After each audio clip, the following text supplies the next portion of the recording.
യോബിൻ്റെ പുസ്തകം 3-ാം അധ്യായം 7 തൊട്ട് 15 വരെ വാക്യങ്ങൾ.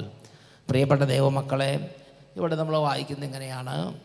അന്ന് തന്നെ മറ്റൊരു സംഭവമുണ്ടായി. മേദിയായിലെ എക്ബത്താനയിൽ ഋഗ്വേലിൻ്റെ മകൾ സാറായെ അവളുടെ പിതാവിൻ്റെ പരിചാരികമാർ അധിക്ഷേപിച്ചു. 7 പ്രാവശ്യം വിവാഹം ചെയ്താണ് അവൾ. എന്നാൽ അവളെ പ്രാപിക്കുന്നതിന് മുമ്പ് തന്നെ ഓരോ ഭർത്താവും അസ്മോദേവൂസ് എന്ന ദുഷ്ടപിശാചിനാൽ വധിക്കപ്പെട്ടിരുന്നു. അതിനാൽ പരിചാരികമാർ അവളോട് ചോദിച്ചു, നീ തന്നെയല്ലേ നിൻ്റെ ഭർത്താക്കന്മാരെ കഴുത്തു ഞെരിച്ച് കൊന്നത്? 7 പേരെ നിനക്ക് ലഭിച്ചു, എന്നാൽ ആരുടെയും നാമം ധരിക്കാൻ നിനക്കിടയായിട്ടില്ലല്ലോ. ഞങ്ങളെ തല്ലുന്നത് എന്തിനാണ്? അവർ മരിച്ചെങ്കിൽ നീയും പോയി ചാവുക. അവർ മരിച്ചെങ്കിൽ നീയും പോയി ചാവുക. എന്താ പറഞ്ഞത്? അവർ മരിച്ചെങ്കിൽ നീ അതന്നെ നീയും പോയി ചാവുക എന്ന് പറഞ്ഞത്.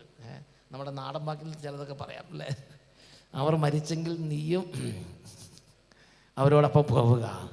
നിൻ്റെ മകനെയോ മകളെയോ കാണാൻ എനിക്ക് ഇടവരാതിരിക്കട്ടെ. അയ്യോ, നിൻ്റെ മകനെയോ മകളെയോ കാണാൻ എനിക്ക് ഇടവരാതിരിക്കട്ടെ. എത്രയും മതി, ഇപ്പം നിർത്താം. ഒരു പെൺകുട്ടിയുടെ ഒരു സങ്കടമാണ് ഇവിടെ പറയാം. എന്താ പറയണത്? ഒരു മേൽഗതിയില്ല അല്ലേ?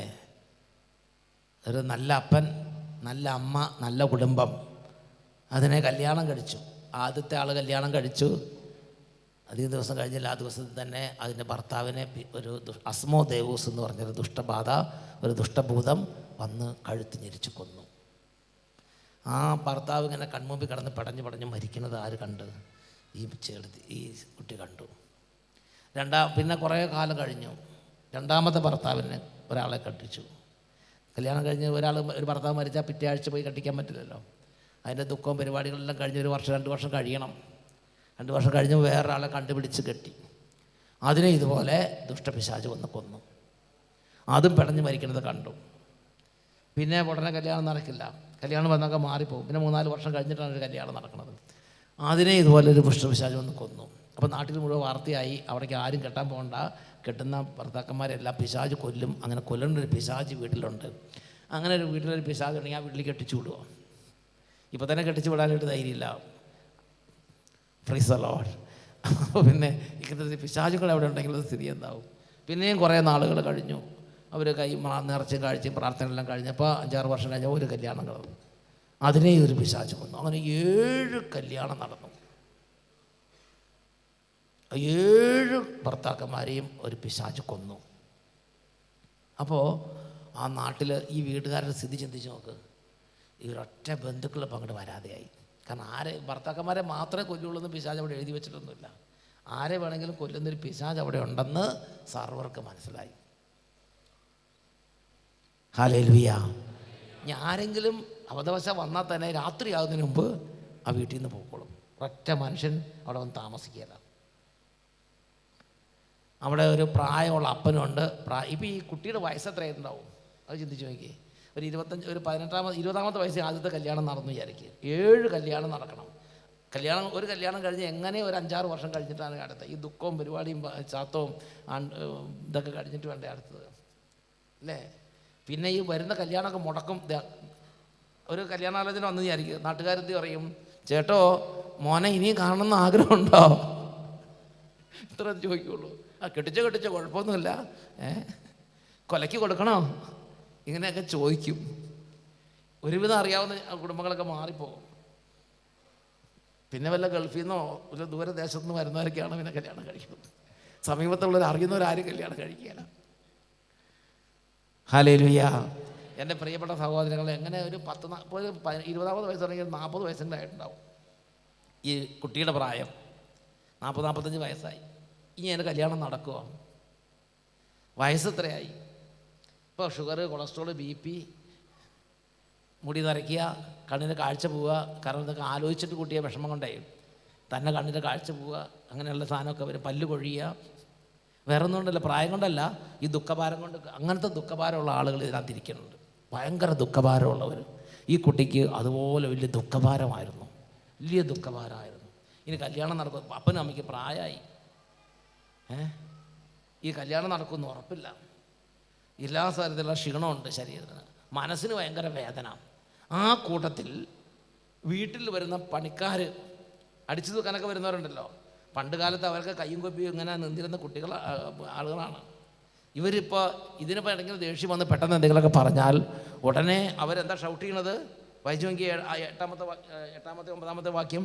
എന്തിനാടി നീ എന്നെ തല്ലണത്? എടീ നീ എന്നെ തല്ലാറായോടി, നീ എൻ്റെ നേരെ നോക്കണ എന്തിനാടി? നിനക്ക് 7 കിട്ടിയതല്ലേടി, ഒരെണ്ണത്തിൻ്റെ കൂടെ പോലെ ജീവിക്കാൻ നിനക്ക് ഇതില്ലല്ലോടി, നീയല്ലേടി കൊന്നത്? നിൻ്റെ ഒരു വായിച്ചു നോക്കി എന്താ പറഞ്ഞത്? ബൈബിളിൽ ഇത്രയൊക്കെ എഴുതണമെങ്കിൽ നിസ്സാര കാര്യമല്ല. വീട്ടിൽ വേണ്ട അംഗം നടന്നിട്ടുണ്ട്, വേണ്ട അംഗം. വെറും പണിക്കാരികൾ ചെറുക്കിട്ട് തോട്ടി സംസാരിക്കുക, തൃശ്ശൂർ ഭാഷയിൽ പറഞ്ഞാൽ. Price the Lord. എന്താ പറഞ്ഞത്? പഴിചാരികമ്മൾ അവരോട് ചെയ്തത്, നീ തന്നെ അല്ലേടി നിന്റെ ഭർത്താക്കന്മാരെ കഴിച്ചു നിർത്തി കൊന്നത്? 7 പേരെ നിനക്ക് ലഭിച്ചു, ആരുടെയും നാമം ധരിക്കാൻ നിനക്ക് ഇടയായില്ലല്ലോ. ഞങ്ങളെന്തിനാണ് തല്ലണത്? അവർ മരിച്ചെങ്കിൽ നീയും പോയിച്ചാൽ നിൻ്റെ മകനെയോ മകളെയോ കാണാൻ ഞാൻ ഇടവരാതിരിക്കട്ടെ. ഇങ്ങനെ അങ്ങോട്ട് തുടങ്ങി. ഇതുകൊണ്ടൊന്നും അവസാനിച്ചിട്ടില്ല. ഇത് ഫസ്റ്റ് ഗ്രേഡ്, സെക്കൻഡ് ഗ്രേഡും തേർഡ് ഗ്രേഡും വേറെ കിടക്കണം. അതൊന്നും എഴുതാൻ പറ്റാത്തതുകൊണ്ട് എഴുതിയിട്ടില്ല, സോറി. Price the Lord. അതൊന്നും അങ്ങനത്തെ ഇത് ഡെയിലി കേൾക്കുകയാണ് ഈ കുട്ടി. അപ്പോൾ ഈ കുട്ടിയുടെ ഹൃദയത്തിൻ്റെ വ്യതകളും ഭാരവും ചിന്തിച്ച് നോക്കിയേ. ഒരു 500 കിൻഡലെങ്കിലും എടുത്ത് വെച്ച മാതിരിയാണ് കുട്ടിയുടെ ചങ്കിരിക്കുന്നത്. അത്രമാത്രം ദുഃഖവും ഭാരമാണ്. ഇത്രയും വിഷമവും വേദനയും സഹിക്കുന്നൊരു കുട്ടി. ഈ കുട്ടിയുടെ വിഷമം കണ്ടിട്ട് അപ്പനും അമ്മയും അപ്പുറത്തിരുന്ന് കരയാം. ആ കരച്ചിൽ കാണുമ്പോൾ ഈ കുട്ടിക്ക് പിന്നെയും വിഷമം കൂടുക. ഞാൻ ഇവർക്കൊരു ഭാരമായല്ലോ അല്ലേ, പിന്നെ ഇരുന്ന് വിഷമിക്കുക.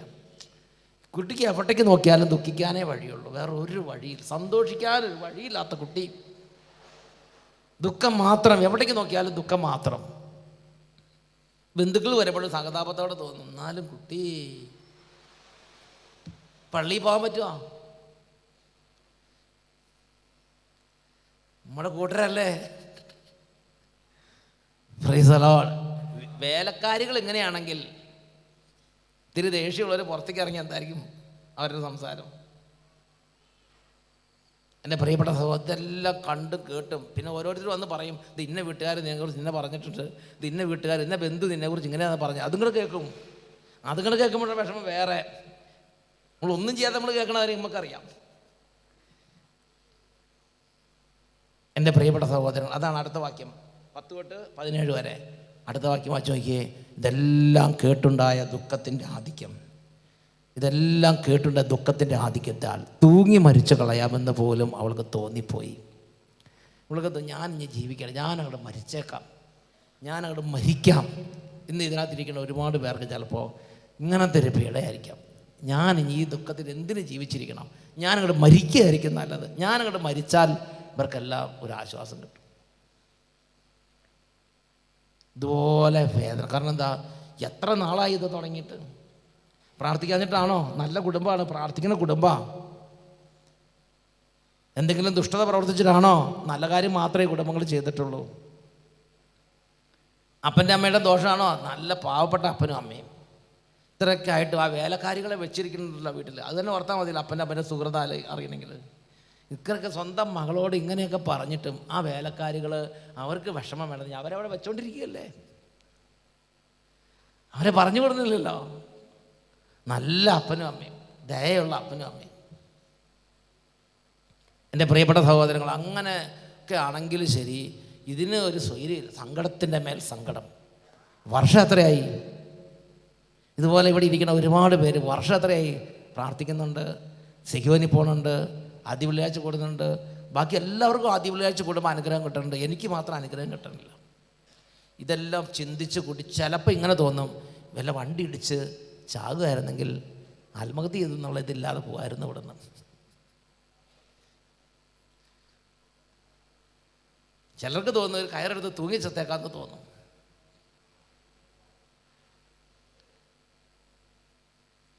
ചിലരിങ്ങനെ പോയിട്ട് പറയുന്നുണ്ട്, ആ കോവിഡ് കാലത്ത് ചത്തുമായിരുന്നു, ഇതൊന്നും കാണുമോ കേൾക്കുകയും ചെയ്യണ്ടായിരുന്നല്ലോ. ആ കൂട്ടത്തിൽ നമ്മളിങ്ങനെ അടിച്ചു പോയാൽ മതിയായിരുന്നു. Price the Lord. ആ ദുഷ്ട വൈറസ് നമ്മുടെ വീട്ടിലേക്ക് വന്നില്ലല്ലോ എന്ന്. എൻ്റെ പ്രിയപ്പെട്ട സഹോദരങ്ങളെ, അങ്ങനെ വിഷമം, ഒരുപാട് വിഷമമുള്ള ആളുകൾ ഇന്ന് ഈ കൺവെൻഷന് കൂടുന്നുണ്ട്. ഈ വിഷമം ഇതെല്ലാം വായിച്ചു നോക്കിയേ, ഇതെല്ലാം കേട്ടിട്ടുണ്ടായ ദുഃഖത്തിൻ്റെ ആധിക്യത്താൽ, ദുഃഖം എന്ന് പറഞ്ഞാൽ സാർ രാത്രിയും പകൽ 24 hours ദുഃഖത്തിൻ്റെ ആധിക്യത്താൽ തൂങ്ങി മരിച്ച് കളയാമെന്ന് പോലും അവൾക്ക് തോന്നിപ്പോയി. എങ്കിലും അവൾ പുനർവിചിന്തനം ചെയ്തു. ഇതാണ് ധ്യാനം കൂടിയുള്ള ഗുണം. ധ്യാനം കൂടിയാൽ ഒരു ജീവിത ദുഃഖം, ജീവിതത്തിൻ്റെ ഒരു പ്രതിസന്ധി, ജീവിതത്തിൻ്റെ വലിയൊരു ക്രൈസിസ് എന്തു തന്നെയാകട്ടെ, ഒരുപക്ഷെ സകലതും കയ്യിൽ നിന്ന് പോകുന്ന പോലെ അവസ്ഥ വന്നാലും എന്തു ചെയ്യില്ല, ദൈവത്തിൻ്റെ വചനം കേട്ടിട്ടുള്ളവർ, ദൈവത്തെ ആരാധിക്കുന്നവർക്ക് സ്വർഗത്തിൽ നിന്ന് സഹായം വരും. അവർക്കൊരു കച്ചിത്തുരുമ്പ് കിട്ടും. അവർക്ക് ഈ മകൾക്കൊരു ചിന്ത കിട്ടി, വേണ്ട, ഒരു പുനർചിന്ത കിട്ടി. മരിക്കണം എന്നാണ് എപ്പോഴും തോന്നണത്. അപ്പോൾ എന്ത് ചെയ്തു, ഒരു പുനർചിന്ത കിട്ടി, വേണ്ട, ഞാൻ മരിക്കണ്ട. ഞാൻ മരിച്ചാൽ എൻ്റെ അപ്പനും അമ്മയ്ക്കും ഭയങ്കര വിഷമാവും. അതുകൊണ്ട് ഞാൻ സഹിച്ചാലും എൻ്റെ അപ്പനും അമ്മയ്ക്ക് ഇനിയും ദുഃഖിക്കരുത്. അതുകൊണ്ട് ഞാൻ മരിക്കില്ല. വായിച്ചു നോക്കിയേ, അവൾക്ക് തോന്നിപ്പോയി. എങ്കിലും അവൾ പുനർവിചിന്തനം ചെയ്തു. ഞാൻ പിതാവിൻ്റെ ഏക മകളാണ്. ഞാൻ ഇങ്ങനെ ചെയ്താൽ അവനത് അപമാനകരമായിരിക്കും, സഹിക്കാൻ പറ്റില്ല. വൃദ്ധനായ എൻ്റെ പിതാവ്, അപ്പോൾ ഈ അപ്പനും അമ്മയും വൃദ്ധയായി. അപ്പം നിങ്ങൾ ചിന്തിക്കുന്ന വീട്ടിലാകെ 3 പേരേ ഉള്ളൂ. വൃദ്ധനായ ഒരു അപ്പൻ, വൃദ്ധയായ ഒരു അമ്മ, 40-45 വയസ്സുള്ള 7 ഭർത്താക്കന്മാർ കൺമുമ്പിൽ കിടന്ന് മരിക്കുന്നത് കാണാൻ വിധിക്കപ്പെട്ട ഒരു കല്യാണം നടക്കാത്ത ഒരു മകൾ. 40-45 വയസ്സുണ്ട്. ഇനി കല്യാണം നടക്കില്ലെന്ന് അറിഞ്ഞുകൂടാ. ഈ ഇനി അടുത്ത കല്യാണത്തിന് മുമ്പ് ഞാൻ അപ്പൻ മരിച്ചു പോകുമെന്ന് അറിഞ്ഞുകൂടാ. അങ്ങനത്തെ ഒരു മകൾ. അങ്ങനെ 3 പേര് മാത്രമേ ഉള്ളൂ. ശ്മശാന മൂകത, കഞ്ഞിവെപ്പില്ല, ഭക്ഷണം കഴിക്കലില്ല. 3 പേർക്ക് ദുഃഖം മാത്രമേ ഉള്ളൂ. അടുപ്പുകല്ല് പോലെ 3 പേര് എന്ന് പറഞ്ഞാൽ വെറും ദുഃഖം മാത്രം. അങ്ങോട്ടും ഇങ്ങോട്ടും നോക്കിയിരിക്കുന്ന 3 പേര്. സംസാരങ്ങളില്ല, വേദന മാത്രം. 3 പേർക്കും വേദന മാത്രം.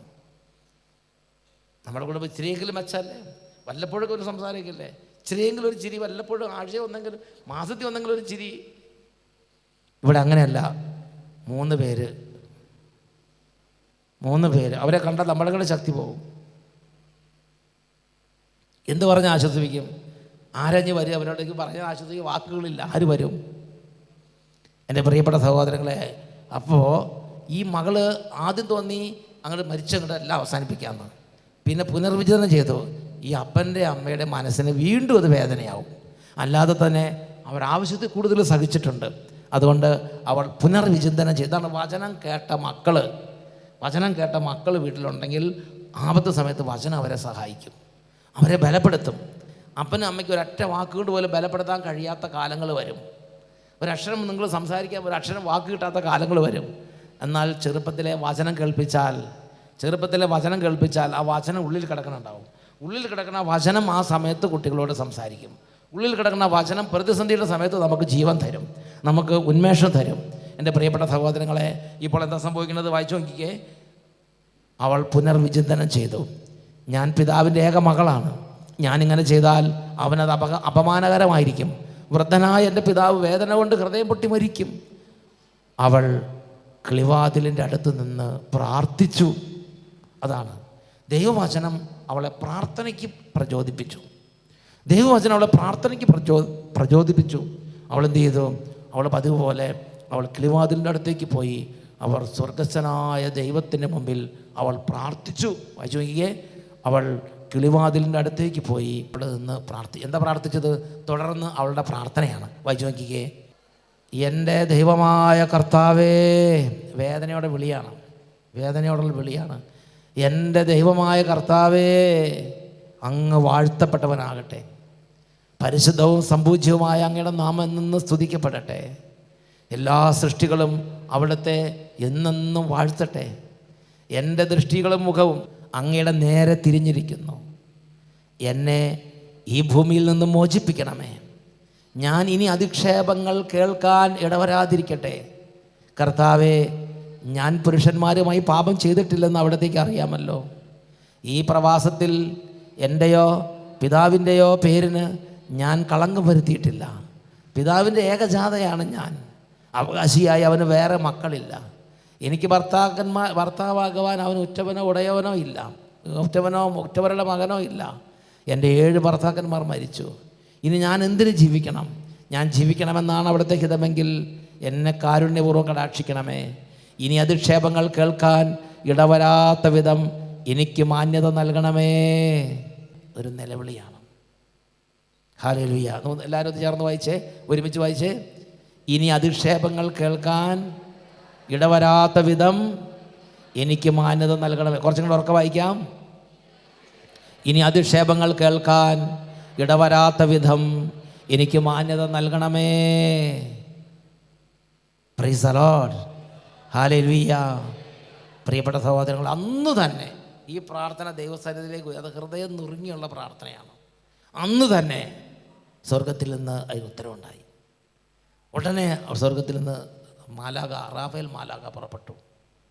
റാഫേൽ മാലാഖ ഭൂമിയിലേക്ക് വന്നു.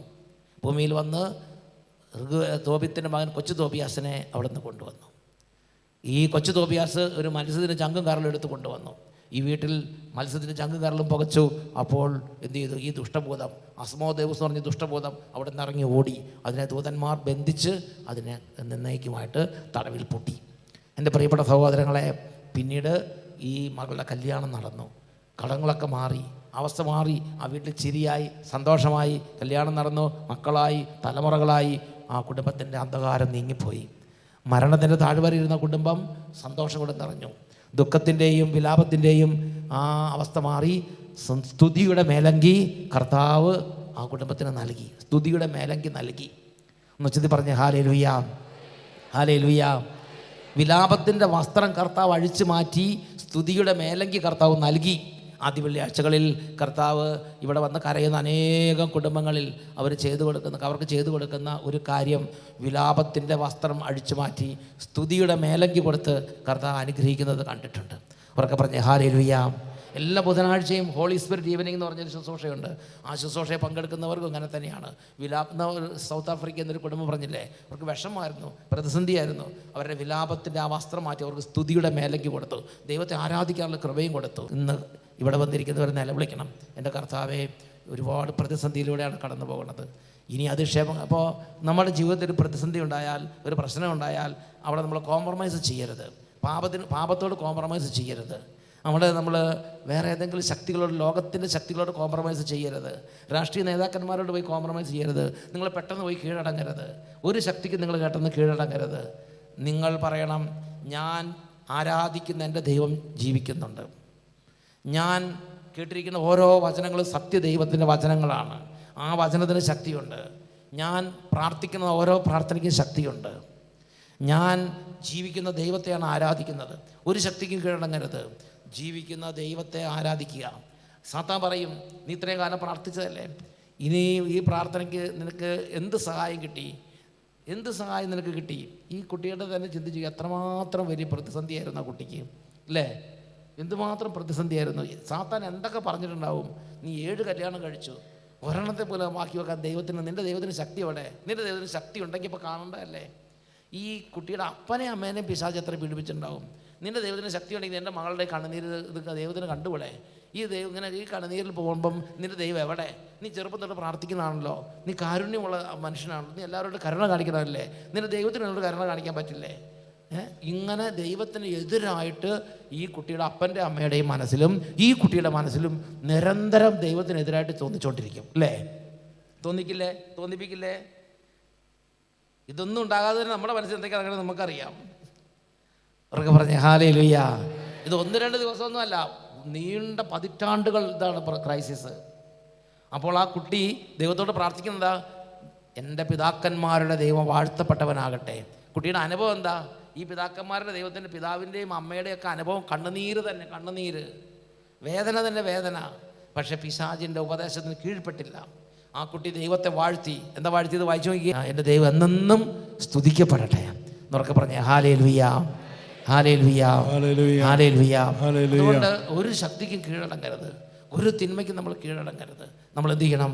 പ്രതിസന്ധി വരുമ്പോൾ നമ്മൾ കർത്താവിനെ വിളിച്ചപേക്ഷിക്കണം. കർത്താവ് ആ സമയത്ത് നമ്മളുടെ ഹൃദയത്തിൻ്റെ വിശ്വസ്തത തെളിഞ്ഞാൽ കർത്താവ് ആ സമയത്ത് വേഗം വരും. വിശുദ്ധ ജോൺ മരിയ വിയാനി പുണ്യാളൻ പറഞ്ഞത് എങ്ങനെയാണ്? ഒരു തീ പിടിച്ച വീട്ടിൽ നിന്ന് കുട്ടിയെ രക്ഷിക്കാൻ വേണ്ടി അമ്മ ഓടിച്ചെല്ലുന്നതിനേക്കാൾ 10,000 ഇരട്ടി വേഗത്തിൽ ദൈവം നമ്മുടെ അടുത്തേക്ക് വരും. പക്ഷേ ചില സമയത്ത് നമ്മുടെ വിശ്വസ്തത തെളിയിക്കാൻ കുറച്ച് കാലം നമുക്ക് തരും. അതിന് നല്ല പ്രഭയുള്ള കിരീടവും നമുക്ക് തരും. വെറുതെ വേണ്ട, അതിന് കിരീടം വേറെയുണ്ട്. മരണത്തിന് ശേഷം അതിന് വേറെ കിരീടമുണ്ട്. എന്നൊക്കെ പറഞ്ഞേ ഹല്ലേലൂയ. ഈ ഭൂമിയിൽ നമ്മൾ കടന്നു പോകുന്ന പരീക്ഷണത്തിൻ്റെ കാലത്തിനെല്ലാം തക്ക കിരീടം തരാൻ ദൈവത്തിന് കഴിവുണ്ട്. എൻ്റെ പ്രിയപ്പെട്ട സഹോദരങ്ങളെ, നിങ്ങൾ അനേകം പേരുടെ ജീവിതം ഒരുപക്ഷെ ചില കടുത്ത അഗ്നി പരീക്ഷണങ്ങളിലൂടെ ആയിരിക്കും കടന്നു പോകുന്നത്. അവിടെ പതറരുത്. കർത്താവ് ജീവിക്കുന്നവനാണ്. നമ്മുടെ ഈ വിശ്വസ്ത തെളിയിച്ചു കഴിഞ്ഞാൽ അതിന് ഉത്തരവുണ്ട്. ഇപ്പോൾ കടന്നു പോകുന്ന ഈ പരീക്ഷണങ്ങളുടെ നാളുകളിൽ ഓരോ കണ്ണുനീരിനും അതിന് വിലയുണ്ട്.